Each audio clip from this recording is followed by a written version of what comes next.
Oui, allô? C'est la fédération marocaine au téléphone.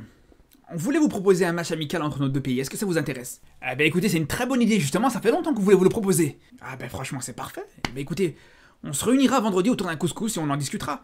Ouais, mais justement, c'est tout ce que le couscous c'est algérien. Comment ça, le couscous algérien? Mais le couscous c'est marocain, on le sait très bien.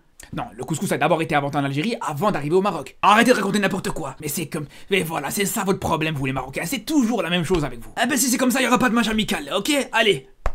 Alors les frères, s'il y a bien une rivalité en Afrique qui fait beaucoup de bruit, c'est clairement la rivalité entre le Maroc et l'Algérie, les gars. Et c'est une rivalité qui fait tellement de bruit, qui fait tellement parler, que même en dehors de l'Afrique, les gens sont au courant de cette rivalité, ils en sont tout à fait conscients. Arrêtez, s'il vous plaît, les enfants, arrêtez! Algérie, Maroc, peu importe. Ne sont-ce pas là deux équipes de merde? Après, justement, ce qui est marrant en ce moment, c'est qu'il y en a beaucoup qui sont pas forcément d'accord avec ça. Il y en a beaucoup qui considèrent que la plus grande rivalité en Afrique, et la plus grande rivalité des Algériens, c'est cette rivalité avec l'Égypte. Chose avec laquelle je suis absolument pas d'accord, les frères. Alors je sais, vous allez me dire, ouais mais non, mais t'as pas connu le Algérie et Égypte pour les qualifications pour la Coupe du Monde 2010. Les gars, non seulement je l'ai connu, mais en plus de ça, ce match-là, cette confrontation-là, je l'ai vécu en direct. Cette tension-là, je l'ai vécu en direct. J'ai pas regardé sur internet pour me renseigner comme certains peuvent le faire aujourd'hui. Je l'ai vécu en direct, ça. Et ouais, là où je peux être d'accord avec vous par rapport à ça, c'est que peut-être c'est le match où c'est parti le plus loin. C'est le match avec le contexte le plus électrique, le contexte le plus tendu et où ça a le plus dégénéré. Ça, on est tout à fait d'accord là-dessus. Mais si on retire ce match-là, les frères, si on retire ce match Algérie-Égypte et cette confrontation, quand je dis ce match-là, c'est cette confrontation avec le match retour qui s'est joué en Égypte, puis le match d'appui qui s'est joué au Soudan. Bien sûr, je parle de toute cette confrontation-là, qui clairement est au-dessus et une référence historique dans le contexte des rivalités en Afrique et dans le contexte même des rivalités dans le football en général. Ça, je discute absolument pas. Ça, je suis entièrement d'accord pour dire que voilà, c'est le match clairement et c'est la confrontation où c'est parti le plus loin sur le terrain et en dehors du terrain, il n'y a pas de problème. Mais globalement, dans le contexte général, pas si on s'arrête à un seul match, mais dans le contexte général, mais c'est clair et net que, comme je vous dis, la rivalité qui fait le plus de bruit, c'est la rivalité entre l'Algérie et le Maroc, les frères, mais c'est la réalité. D'ailleurs, le contexte qu'il y avait autour de ce match-là, dans la presse, dans les médias, etc., entre l'Algérie et l'Égypte, pour cette confrontation-là et pour ces qualifications pour la Coupe du Monde, c'est quelque chose qui est tout à fait normal dans le quotidien entre le Maroc et l'Algérie, déjà pour commencer. Tous les jours, on voit justement des journaux algériens tailler les journaux marocains ou tailler le Maroc et des journaux marocains tailler l'Algérie. Ça, c'est clair. C'est quelque chose de normal. On n'a pas besoin d'avoir un match, il n'y a pas besoin d'avoir un match où des joueurs ont failli voilà, être blessés gravement pour justement en arriver là. C'est ça toute la différence, les frères.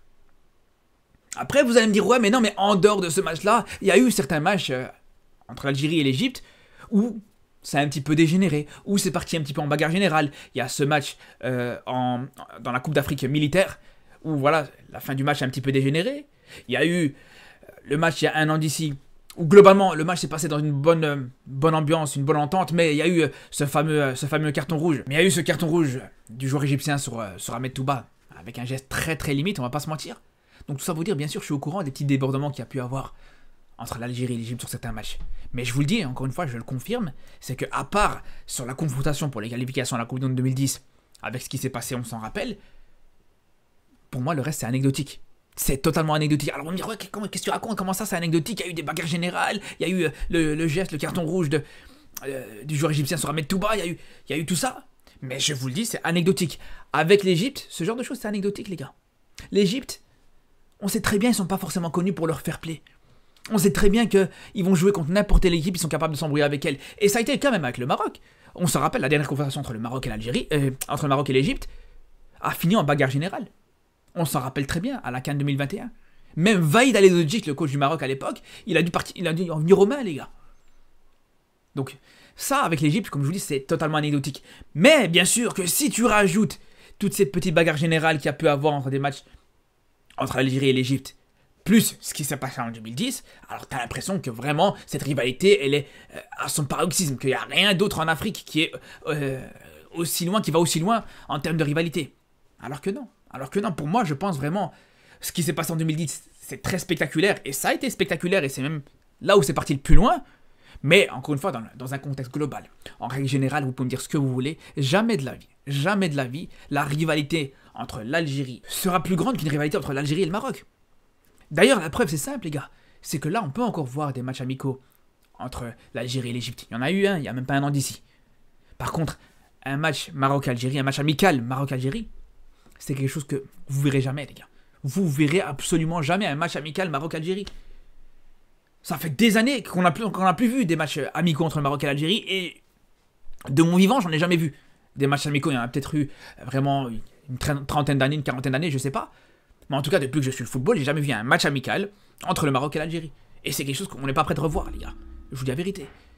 Et si on n'est pas prêt de voir ces genres de matchs amicaux, et si justement on évite à chaque fois les confrontations entre le Maroc et l'Algérie, c'est pas pour rien, les gars. C'est parce qu'il y a une rivalité. Alors il y en a, ils vont me dire, ouais, mais c'est parce qu'il y a des raisons politiques. Ce qui est pas faux. Mais les gars, justement, la rivalité entre l'Algérie et l'Égypte, vous croyez qu'elle vient de quoi? Vous croyez qu'elle vient d'où, la rivalité entre l'Algérie et l'Égypte? Parce qu'il y en a vraiment qui croient aujourd'hui que cette rivalité entre l'Algérie et l'Égypte, elle est née en 2010 avec ce qui s'est passé, donc avec les débordements égyptiens. Mais justement, les gars, c'est là où vous êtes naïfs. C'est que la rivalité entre l'Algérie et l'Égypte, justement, elle aussi vient d'une raison politique, d'un conflit politique. Alors, je ne vais pas rentrer dans les détails, je ne vais pas revenir sur ça. Mais c'est parce qu'il y a eu quelques années, enfin il y a eu des années, à l'époque où l'Algérie n'était pas encore indépendante, où il y avait une équipe de l'Algérie pro-indépendantiste, la fameuse équipe du FLN s'est fait refuser de jouer un match en Égypte. Donc c'est pour vous dire que là aussi, les causes de ces tensions, les causes de cette rivalité, elle a aussi des origines politiques. De toute façon, c'est simple, les gars. Je vous ai toujours dit, la barrière entre le football et la politique, elle a toujours été très fine, voire même inexistante, pour vous dire la vérité. Par contre, avec l'Égypte et l'Algérie, ça n'empêche pas de se rencontrer, de faire des matchs amicaux, ou même de faire des matchs en général. Alors qu'avec le Maroc et l'Algérie, non seulement c'est impossible de faire des matchs amicaux, mais c'est même très difficile de faire des matchs en général, des matchs officiels. Et on l'a bien vu avec l'année dernière, un club marocain et un club algérien qui devaient s'affronter en Coupe de la CAF, même ça n'a pas été possible. Même ça n'a pas été possible parce que des causes, des raisons, voilà, on va pas revenir sur cette histoire-là, mais avec une carte du Maroc sur un maillot, ouais, mais ça, l'Algérie n'a pas reconnu cette carte, bref, on va pas revenir sur ça.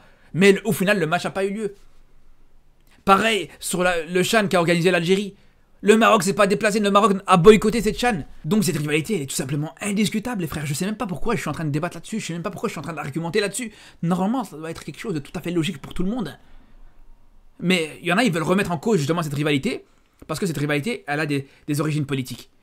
Mais justement, les gars, quand on prend la plupart, pour pas dire toutes les rivalités dans le football, il y a à chaque fois des causes politiques, les gars.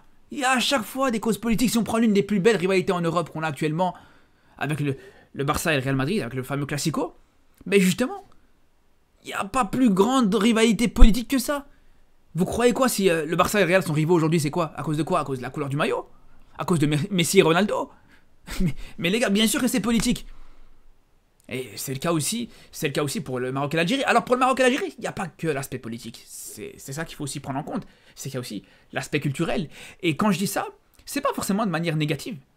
Je pense que aussi ce qui rend cette rivalité un petit peu contestée, c'est que d'une certaine manière, cette rivalité, elle peut être très souvent saine, faut le dire les gars. Parce qu'il y a ce contexte politique qui fait que par moments ça peut un petit peu déborder, etc. Mais souvent, il y a cette rivalité, mais vraiment dans une bonne ambiance, dans un bon environnement. Et on est tous bien placés pour pouvoir en parler. On sait très bien qu'il y a une rivalité qui est présente. Si demain il y a un Maroc-Algérie, on va tous discuter avec nos potes algériens, on va tous se chambrer avec nos potes algériens ou marocains, peu importe, par rapport à ce match-là. Parce que, comme je vous dis, il y a cette proximité culturelle, parce que nous-mêmes, en tant que maghrébins d'Europe, on côtoie souvent d'autres maghrébins, que ce soit algériens ou marocains, et c'est ce qui fait, comme je vous dis, que cette rivalité, elle est encore plus agrandie. Il y a aussi le fait que, tout simplement, comme dans toute rivalité qui se respecte, comme on peut voir en Angleterre avec les fans de Liverpool et les fans d'Everton, etc., mais des familles qui sont mélangées. Bon, c'est pas mon cas, mais il y a beaucoup de familles qui sont mélangées entre Marocains et Algériens, et ça rajoute aussi à cette rivalité-là, ce qui est beaucoup moins le cas en Égypte, en tout cas avec la rivalité algérienne-égyptienne, parce que la proximité culturelle entre l'Algérie et l'Égypte, vous pouvez me dire ce que vous voulez, elle est beaucoup plus loin que la proximité culturelle entre le Maroc et l'Algérie. C'est une réalité, ça. Et la preuve, juste une chose, et c'est là où je vous dis qu'encore une fois, j'hallucine quand je vois certains qui veulent remettre en cause cette rivalité Maroc-Algérie. C'est quand on voit toute l'année, les frères, toute l'année, comment ça parle et comment ça débat sur le Maroc et l'Algérie. Le meilleur couscous. Ouais, le couscous, ça vient d'ici. Non, le couscous, ça vient de chez nous. Et ça, c'est même en dehors du football, mais même dans le football. Ouais, notre équipe elle est meilleure. Ouais, mais on a plus de cannes. Ouais, mais nous on a été en demi-finale de Coupe du Monde. Quand c'est pas ça, ça débat sur les joueurs. Ouais, nous on a Mahrez, nous on a Ziyech, nous on a Hakimi, nous on a Attal. J'ai jamais vu, les gars, je suis désolé, hein, mais j'ai jamais vu. Peut-être ça existe, ça doit sûrement exister, il doit y en avoir. Mais personnellement, j'ai jamais vu des Algériens et des Égyptiens débattre et discuter entre, je sais pas, un plat algérien et un plat égyptien, déjà pour commencer. J'ai jamais vu un Algérien et un Égyptien débattre et discuter du premier joueur venu, est-ce que celui-là est meilleur que d'autres. Alors ça peut arriver avec, à la limite, Mahrez et Salah, parce qu'aujourd'hui c'est deux références dans le football africain, c'est tout à fait logique. Mais en dehors de ça, je vous dis, quand on prend les joueurs algériens et les joueurs marocains, dès que tu as un nouveau joueur, dès que tu as un joueur qui commence à performer, directement tu vas le comparer avec un Marocain, tu vas le comparer avec un Algérien. Et c'est le cas, on a vu des comparaisons Bono avec Mbolhi, des comparaisons Attal Hakimi, des comparaisons, j'ai même vu des comparaisons Benasser Amrabat, vraiment rien à voir, des comparaisons En-Nesyri Slimani. J'ai jamais vu de comparaison, les gars, El Neni avec Benasser. Tu retires Mahrez et Salah, j'ai jamais vu une seule comparaison entre un joueur algérien et un joueur égyptien, les gars. Il doit y en avoir, encore une fois, peut-être qu'il y en a. Mais, par contre, côté marocain, les gars, t'entends que ça. T'entends que, sans exagération, t'entends que ça. Et je parle de ça, mais aussi, de manière générale, en termes de chambrage, les gars. En termes juste de chambrage. L'impact que ça peut avoir, par exemple, aujourd'hui. Et là, faut pas être hypocrite. Mais si je vous pose une question à vous, en tant qu'Algérien, en tout cas les Algériens, qui pensent qu'il y a une plus grande rivalité contre l'Égypte que contre le Maroc, je vous pose la question, est-ce que vous aurez plus de facilité à digérer une défaite contre le Maroc ou que contre l'Égypte, les gars? Je vous pose la question. Si vous êtes honnête un minimum, si vous êtes de bonne foi un minimum, vous allez me dire que vous aurez plus de difficultés à digérer une défaite contre le Maroc. Je vous le dis, les gars. Je vous le dis, c'est un fait, c'est pas un avis, c'est pas un constat, c'est un fait. Vous savez pourquoi? Pour deux choses. Première chose, parce que, dans la globalité, la majorité des Algériens, vous savez très bien, vous allez plus vous faire chambrer par des Marocains que par des Égyptiens. La majorité des Algériens, ils côtoient quasiment pas des Égyptiens. Alors que on est beaucoup d'Algériens et de Marocains à se côtoyer, ça c'est une certitude. Ça c'est une première chose.